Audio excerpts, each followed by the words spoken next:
Assalamualaikum warahmatullahi wabarakatuh. Halo teman-teman semuanya, perkenalkan saya Flora Amelia Senjaya dari Program Studi S1 Manajemen Universitas Aisyah Yogyakarta. Pada video kali ini, saya akan menyampaikan sebuah argumentasi tentang Islam, sains, dan perempuan dengan 3 pendekatan, yaitu pertama, pendekatan bayani, kedua, pendekatan burhani, dan ketiga, pendekatan irfani. Teman-teman pernah tidak sering melihat bahwa seorang perempuan itu kurang diberikan kebebasan dalam ranah publik, sedangkan seorang laki-laki banyak diberi kebebasan dalam ranah publik, baik itu dalam bidang pendidikan, bidang pekerjaan, maupun bidang ilmu pengetahuan. Nah, banyak pertanyaan, kenapa hal itu sering terjadi? Menurut saya, hal tersebut sering terjadi karena dipengaruhi adanya budaya patriarki, di mana budaya patriarki ini sudah berkembang sejak lama. Dalam budaya patriarki, seorang perempuan hanya memiliki peran di dalam rumah, sedangkan seorang laki-laki banyak memiliki peran di luar rumah. Seorang laki-laki dalam budaya patriarki sering dianggap dia yang pantas untuk berkembang dalam bidang pendidikan, dalam bidang pekerjaan, maupun dalam bidang ilmu pengetahuan. Perspektif seperti itulah yang mengakibatkan seorang perempuan itu terbatas dalam menunjukkan kemampuan mereka, termasuk dalam bidang sains dan teknologi.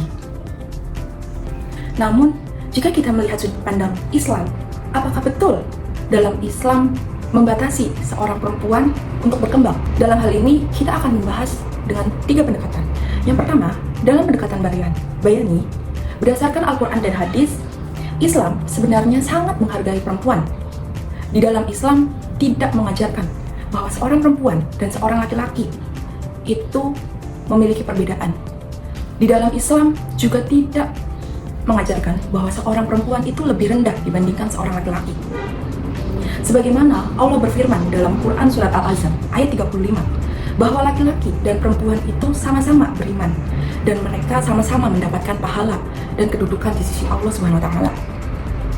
Jadi, dalam paparan tersebut, marginalisasi perempuan itu lebih dipengaruhi oleh adanya budaya masyarakat daripada dari ajaran Islam itu sendiri. Yang kedua, dalam pendekatan burhani mengatakan bahwa seorang perempuan itu memiliki kemampuan berpikir dan intelektual yang sama dengan seorang laki-laki.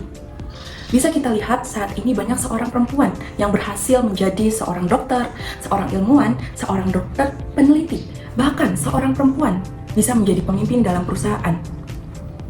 Hal ini membuktikan bahwa seorang perempuan itu mampu berkontribusi besar dalam perkembangan ilmu dan sains. Tidak hanya itu, dalam pendekatan irfani juga mengatakan bahwa seorang perempuan memiliki hati, akal, dan jiwa yang sama untuk berkembang dan memberikan manfaat bagi sesama. Dalam pendekatan irfani dijelaskan bahwa ketika seorang perempuan diberikan kesempatan untuk belajar dan berkarya, maka seorang perempuan tersebut akan memanfaatkan kesempatan tersebut untuk menjadi sumber kebaikan bagi keluarga, masyarakat, bahkan negara. Lalu, bagaimana peran perempuan di era modern seperti sekarang, khususnya dalam mengembangkan sains? Argumentasi ini, menurut saya, perempuan itu memiliki peran yang sangat penting di era modern seperti sekarang. Di tengah adanya perkembangan teknologi yang semakin maju, seorang perempuan itu harus ikut terlibat dalam pendidikan, penelitian, dan inovasi. Kehadiran seorang perempuan dalam dunia sains dan ilmu pengetahuan dapat membantu menciptakan adanya solusi baru yang bermanfaat bagi kehidupan manusia ke depan. Sebagaimana juga Allah berfirman dalam Quran Surat Al-Imran ayat 195, Allah mengatakan bahwa aku tidak menyia-nyiakan amal orang-orang yang beramal di antara kamu, baik itu seorang laki-laki maupun seorang perempuan. Dalam ayat ini menunjukkan bahwa Allah Subhanahu wa Ta'ala menghargai usaha setiap umatnya tanpa membeda-bedakan gender, baik itu seorang perempuan maupun seorang laki-laki. Kemudian, apa yang harus dilakukan agar seorang perempuan itu mampu bersaing di dalam ranah publik? Menurut pendapat saya, seorang perempuan itu harus mendapatkan pendidikan yang setara. Adanya dukungan dari pihak internal seperti keluarga maupun eksternal. Dan seorang perempuan harus diberikan kesempatan yang adil dalam pekerjaan maupun pendidikan.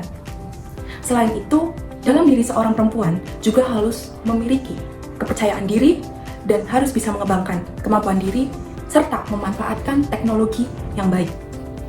Jadi, dalam paparan ini dapat disimpulkan bahwa Islam sebenarnya memuliakan seorang perempuan dan memberikan hak yang sama untuk berkembang dalam ilmu pengetahuan dan sains. Dalam Islam, seorang perempuan dan seorang laki-laki tidak dibeda-bedakan. Allah Subhanahu wa Ta'ala sama ratakan seorang perempuan dan seorang laki-laki di sisinya. Oleh karena itu, seorang perempuan dan seorang laki-laki harus saling bekerja sama untuk membangun masyarakat yang lebih maju, adil, dan seimbang. Sekian paparan argumentasi dari saya, kurang lebihnya mohon maaf. Terima kasih. Wassalamualaikum warahmatullahi wabarakatuh.